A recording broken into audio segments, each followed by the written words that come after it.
Le Conseil des ministres tenu sous l'égide du président de la République a procédé à l'adoption de plusieurs affaires, dont le projet de décret fixant les modalités de titularisation des agents contractuels de l'État. Ce texte soumis par le ministre en charge de la fonction publique a été élaboré dans le cadre de la mise en œuvre effective des procédures de la loi portant statut général de la fonction publique. Une fois titularisés, les agents bénéficieront de l'ensemble des droits des fonctionnaires.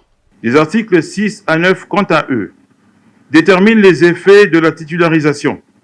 En effet, une fois titularisés, les fonctionnaires bénéficient de l'ensemble des droits et sont soumis aux obligations définies tant par la loi numéro 68/2022 du 16 août 2022 suscitée qu'à travers les textes réglementaires relatifs à la situation des fonctionnaires.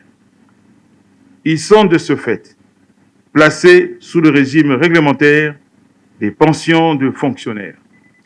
Enfin, leur ancienneté acquise est automatiquement validée pour le calcul de leurs droits à pension dans les conditions prévues par la réglementation en vigueur.